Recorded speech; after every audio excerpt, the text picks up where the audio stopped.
Bonjour tout le monde, moi c'est Charles-Henri Pierre. Je dis à nous verrons ensemble quelques conséquences dramatiques que malédiction de Canaan li gagne sous descendance li, sous rejeton li yo.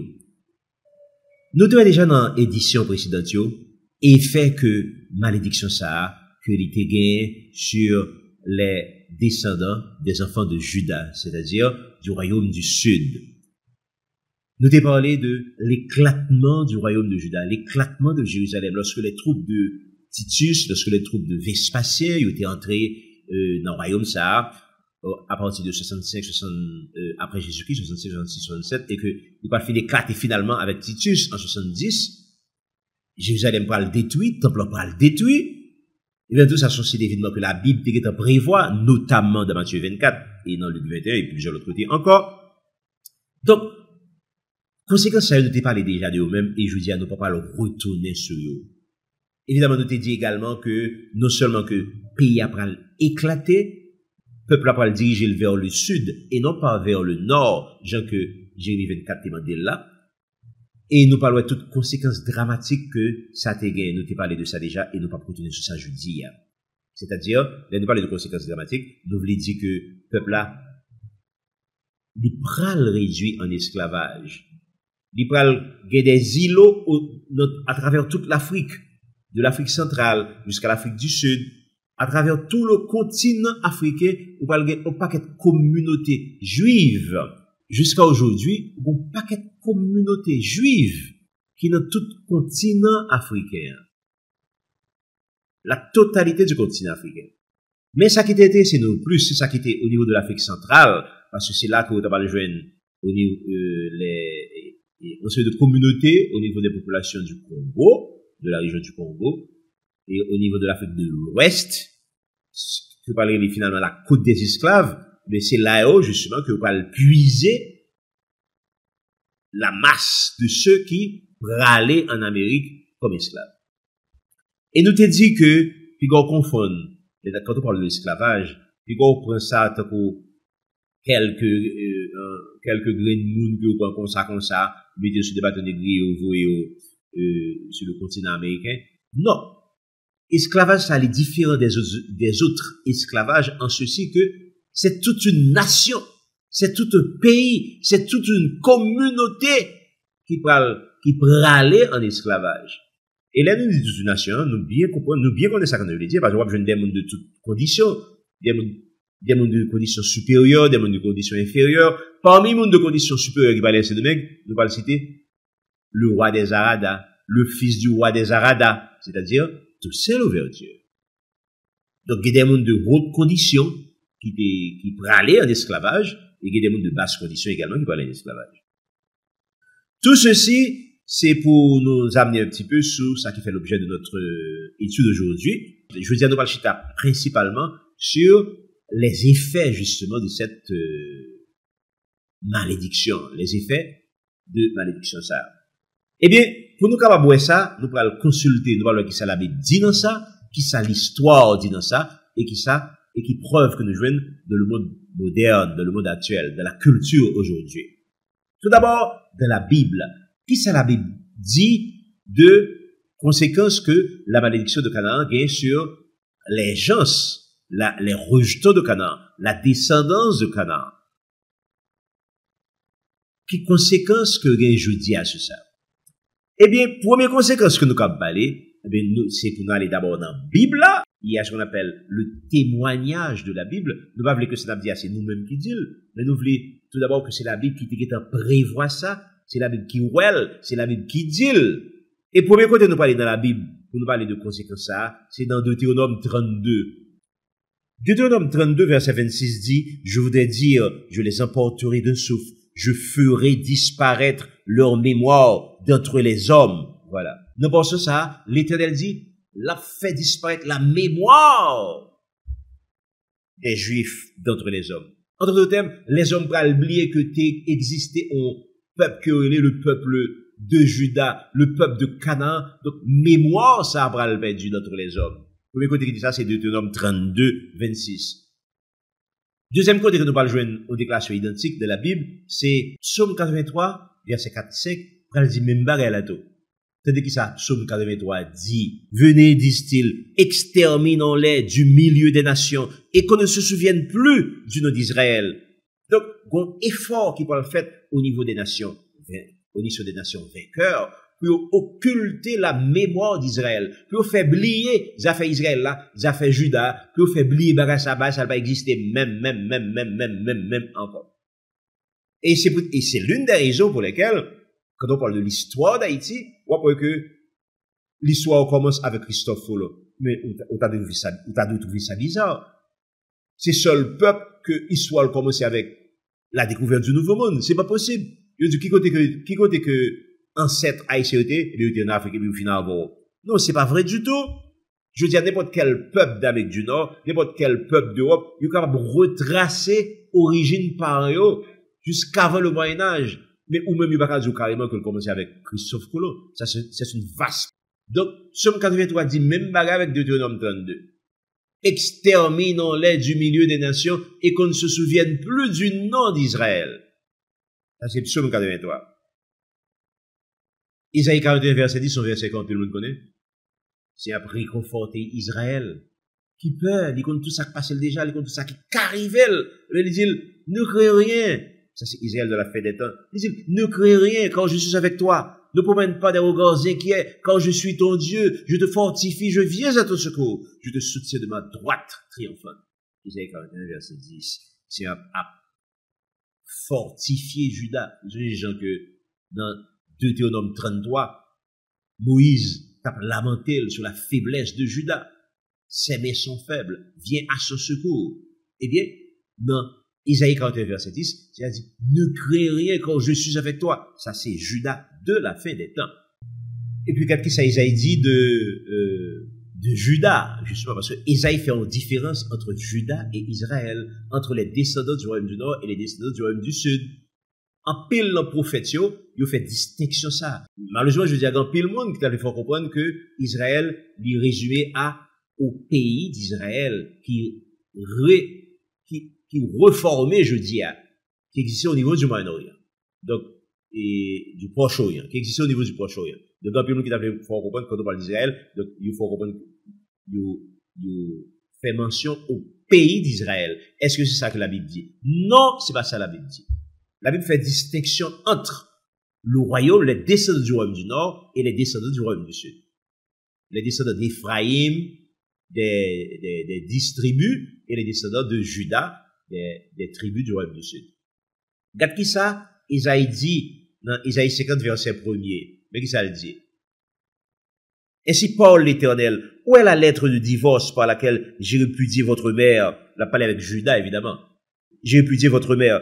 Ou bien, auquel de mes créanciers vous ai-je vendu? À qui est-ce qui a été vendu, Juda? En d'autres termes, c'est une situation qui est présentée et qui fait que Juda a été vendu. Mais c'est pas pour dire l'Éternel qui fouille maintenant poche li, ou bien l'Éternel qui font deal avec créanciers, avec les enfants de Javan, les fait les vendre Juda. Non. Donc, remarquez le terme qu'utilisé dans Isaïe 50, verset 1, c'est le terme vendu. Juda a été vendu. Vendu comme esclave. Isaïe 50, verset 1. L'en allait également dans Isaïe 63. Isaïe 63, verset 16. Regardez ça la Bible dit dans Isaïe 63, verset 16. Tu es cependant notre Père, car Abraham ne nous connaît pas, et Israël ignore qui nous sommes. C'est toi, Éternel, qui es notre Père, qui, dès l'éternité, t'appelle notre Sauveur. Ça qui est important dans le verset ça, c'est quand il dit, Abraham ne nous connaît pas. C'est les fils d'Abraham qui sont en train de dire que Abraham ne les connaît pas. C'est comme si, on sait de petites cap dit que papa ou pas connaît encore, il y a un gars de tous côtés, dans le monde qui sous dans le monde qui identifie comme tel, il dit papa ou pas connaît encore. Abraham ne nous connaît pas. Et ensuite, il dit comme ça, et Israël ignore qui nous sommes. Israël, quand il dit Israël, Israël c'est le royaume d'Israël, le royaume du Nord. En d'autres termes, le royaume du Nord ignore le royaume du Sud. S'il te connaît, s'il te connaît, il va pas faire ça, il te fait. Donc, le royaume du Nord ignore, il ignorait le royaume du Sud. Et le royaume du Sud, là, même, il ignorait tête pâle. Il pas même connaît que c'est le royaume du Sud. Il pas même connaît que c'est Juda. Il pas même connaît que c'est descendant de Canaan que il ignorait propre tête pâle. Nous allons Ézéchiel aborde le problème de l'autre façon. Ézéchiel, lui-même, tout le comprend que il fait la distinction entre le royaume du Nord et le royaume du Sud. Mais Ézéchiel dit, qui est très intéressant lui-même, c'est que là, la parlé de Juda et d'Israël, il compare à deux morceaux de bois. Deux morceaux de bois. Je dis, c'est deux bouts de bois distincts. Un bout de bois qui représente Israël et un deuxième bout de bois qui représente Juda. Regarde qui ça Ézéchiel dit de deux bouts de bois ça yo. Regarde comment Ézéchiel parle prophétiser sur l'avenir de ces deux bouts de bois. Et toi, fils de l'homme, prends une pièce de bois et écris dessus pour Juda et pour les enfants d'Israël qui lui sont associés. Donc, premier bout de bois, c'est pour Juda et les enfants d'Israël qui lui sont associés. Ensuite, il dit, prends une autre pièce de bois et écris dessus pour Joseph, bois d'Éphraïm et de toute la maison d'Israël qui lui est associée. Verset 17, il dit, rapproche-les l'une de l'autre pour en former une seule pièce, en sorte qu'elle soit unie de ta main. Et lorsque les enfants de ton peuple te diront, ne nous expliqueras-tu pas ce que cela signifie? Verset 19, réponds-leur, ainsi parle le Seigneur l'Éternel, voici je prendrai le bois de Joseph qui est de la main d'Éphraïm, et les tribus d'Israël qui lui sont associées, je les joindrai au bois de Juda, et j'en formerai un seul bois, en sorte qu'il ne soit que dans ma main. Voilà. Donc, Ézéchiel qui t'a prédit que deux bouts de bois, ça y est différent Judia. Judia gagne d'une part Juda, d'autre part Israël. C'est deux bails qui radicalement opposés. Juda, extrêmement pauvre. Il est pauvre. Il est dans la rue, mais il est pauvre, il est faible. Il n'est pas qu'à occuper tête, lui. Ça, c'est Juda. À l'inverse, Ephraim lui-même, il est super riche. Jodia, Ephraim riche. Ephraim ignorer Juda, Juda ignorer Ephraim, a été, non seulement que ignorer l'un l'autre, mais Léo connaît l'autre, gon animosité entre les deux. Animosité entre Juda et Ephraim. Déjà, le prophète Isaïe, t'as parlé de relation, de nature, relation qui va gagner entre ces deux tribus, la tribu de Juda et la tribu d'Israël, entre les descendants de ces deux tribus. Isaïe était prophétisé sur relation ça yo. Qu'est-ce que ça a été dit déjà dans Isaïe 11, le verset 13. Mais qui ça le dit?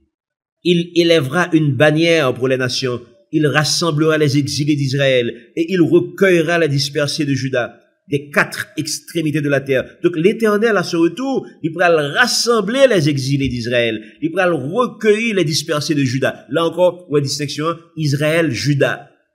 On va pas confondre les deux. Donc l'Éternel est venu, il pourra rassembler les exilés d'Israël d'une part, ensuite il pourra recueillir les dispersés de Juda d'autre part, des quatre extrémités de la terre.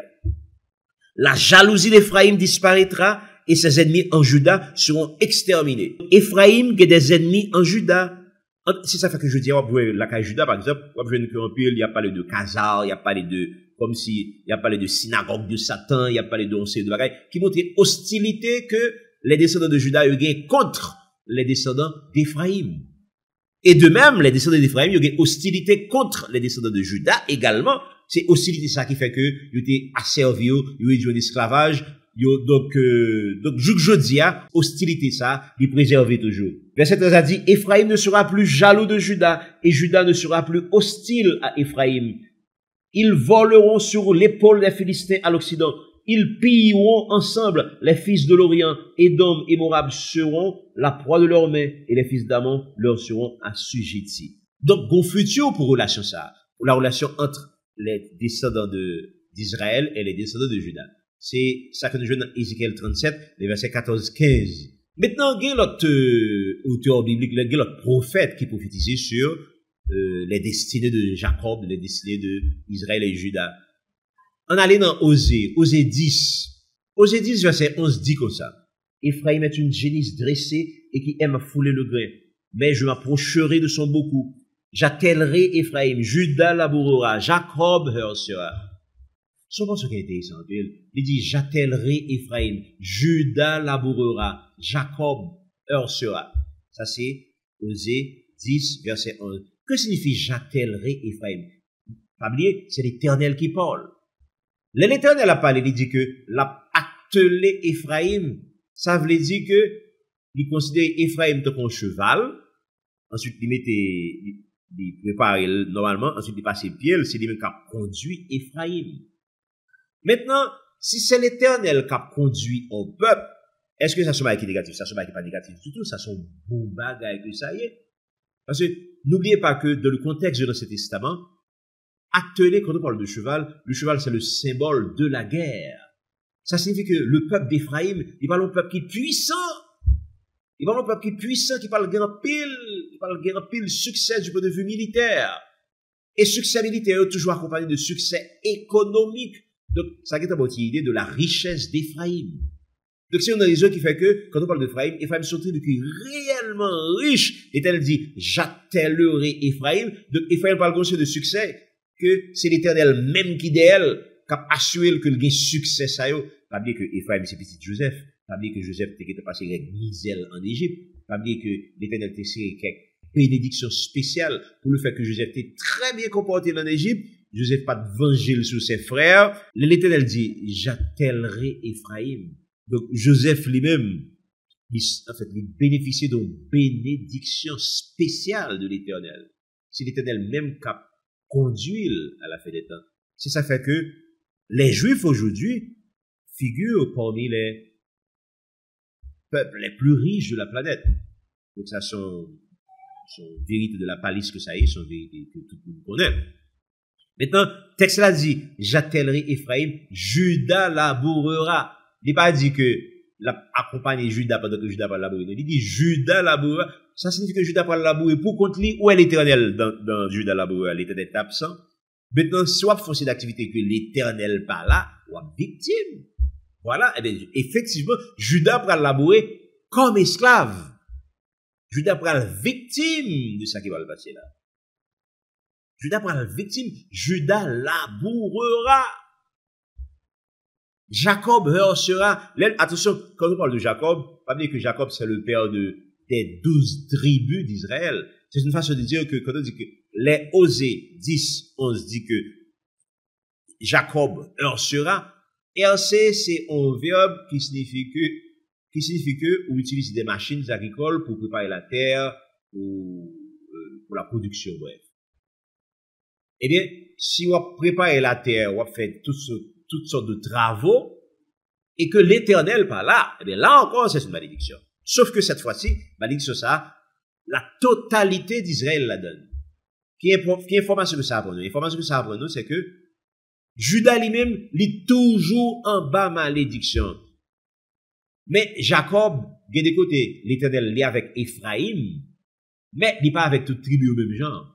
Quand on parle des autres tribus, eh bien, c'est Jacob qui parle. Alors, ça veut dire, c'est de comprendre que malédiction, il concernait Judas à 100%, mais malédiction, il concernait les autres tribus de Jacob. En quelque sorte, ils participaient de la malédiction également. Et comme de fait, vous pouvez regarder aujourd'hui, vous pouvez remarquer que dans tout pays que je suis passé, ils subissent un pile malédiction, ils subissent un pile problème, un pile tracas.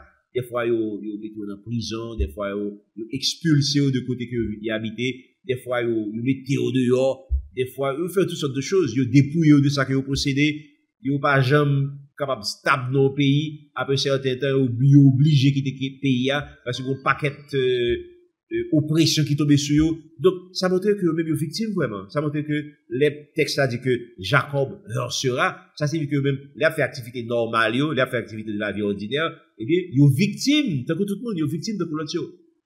Donc, c'est pas Judas seulement qui est victime, lui-même est victime tout. Il est vrai que Judas est victime plus lui-même, non seulement les victimes des persécutions, de tout ça que le peuple fait, mais Judas lui-même était réduit en esclavage. Judas est encore plus faible que les descendants du royaume du Nord. Donc, c'est ça que Osée apprend nous, dans Osée 10, verset 11. L'Éternel attellera Éphraïm, Judas labourera, Jacob sera. Mais je suppose qu'il y a plus d'informations toujours sur Éphraïm. Éphraïm aujourd'hui, si vous allez dans Osée le chapitre 12, qui donne une belle idée de comment Éphraïm va aller aujourd'hui, qui confirmait la situation d'Éphraïm aujourd'hui. L'Éternel attellera Éphraïm. Donc, l'Éternel n'a pas de cléo. Eh bien, on va dans pile succès du point de vue militaire, on va dans pile succès du point de vue économique. Effectivement, Osée 12 confirmé. Regardez ce que ça Osée 12 dit de Éphraïm. Éphraïm est un marchand qui a dans sa main des balances fausses. Il aime à tromper. Et Éphraïm dit, à la vérité, je me suis enrichi. Il est riche vraiment. J'ai acquis de la fortune, mais c'est entièrement le produit de mon travail. On ne trouvera chez moi aucune iniquité, rien qui soit un crime. Donc évidemment, Éphraïm, il y a une méthode pâle pour le faire comme. Mais quand même, ça qui est important pour nous souligner, c'est que Jean-Jacob te dit là, Ephraim, Makout, Ephraim chargé, Ephraim plein, Ephraim réellement riche, je dis. La Bible parle confirmer encore la situation de Juda, des enfants de Juda, des rejetons de Juda, des rejetons du royaume du Sud, dans le livre de Joël. Joël dit au baril que nous t'ai cité déjà, mais qui est important pour nous rappeler encore aujourd'hui, hein, pour comprendre la destinée des enfants de Juda. Eh bien, il utilise le même mot, vendre. Regardez ça, Joël dit dans Joël 3, verset 6. Vous avez vendu les enfants de Juda et de Jérusalem aux enfants de Javan, afin de les éloigner de leur territoire. Voici, je les ferai revenir du lieu où vous les avez vendus, et je ferai retomber votre vengeance sur vos têtes. Il dit, vous avez vendu les enfants de Juda aux enfants de Javan, afin de les éloigner de leur territoire. Vous avez vendu les enfants de Juda, les enfants du royaume du Sud, les enfants de Jérusalem. Vous les avez vendus aux enfants de Javan. Qui sont les enfants de Javan? En hébreu, Javanim utilise Moussa pour les Grecs. Donc, quand on parle de Javan, on parle de l'Empire grec et des descendants de l'Empire grec. On parle de la civilisation gréco-romaine, de la civilisation occidentale, de tout le monde qui parle suivre, grec. Donc, quand on dit que les enfants de Juda ont été vendus aux enfants de Javan, il y a parlé de toute postérité, même j'en ai dit Ephraim, ouais, toute postérité d'Ephraim, non? Même j'en tout, il y a parlé de Javan, ouais, toute postérité Javan. Donc, c'est une façon de dire que les enfants de Juda ont été vendus comme esclaves. Donc, la Bible le confirme. Maintenant, est-ce que vous destinez quand même pour les enfants de Juda? Est-ce qu'il y a passé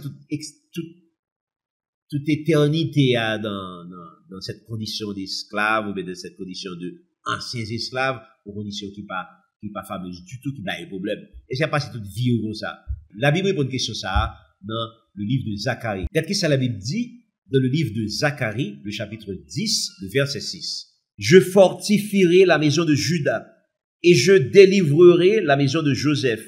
Je les ramènerai car j'ai compassion d'eux et ils seront comme si je ne les avais pas rejetés, car je suis l'Éternel leur Dieu et je les exaucerai. Donc, ouais, l'Éternel a toujours fait distinction entre Juda et Ephraim, entre le royaume du Nord et le royaume du Sud. Il dit, je fortifierai la maison de Juda et je délivrerai la maison d'Israël. Donc, c'est deux bagages distincts que le dit là. Donc, toute bagages, c'est une façon de dire que l'Éternel est vraiment toujours fait distinction entre Israël et Juda, entre le royaume du Nord et le royaume du Sud, entre les descendants du royaume du Nord et les descendants du royaume de Juda, c'est-à-dire du royaume de Canaan. Et sur le côté dans le Nouveau Testament qu'on a cité, dans ce sens ça, dans tout ce que je parlais là, qui a parlé du royaume du Nord, du royaume du Sud, de Juda, d'Israël, mais c'est dans Actes des Apôtres. Dans Actes des Apôtres, chapitre 15, verset 16, regardez ce que la Bible dit. Après cela, je reviendrai et je relèverai de sa chute la tente de David. J'en réparerai les ruines et je la redresserai. Donc, l'Éternel dit que après cela, je reviendrai, je relèverai de sa chute la tente de David. J'en réparerai les ruines et je la redresserai. Voilà. Donc, même Nouveau Testament dit, même pareil que Joël se dit, que Amos se dit, que tout l'autre était dit avant, que Ézéchiel te dit tout, mais c'est après réparer la tente de David. Que signifie la tente de David? La tente de David dit Jérusalem. Que signifie Jérusalem? Jérusalem lui dit le royaume de Juda, le royaume du Sud. Mais l'Éternel, à son retour, il va réparer la tente de Juda.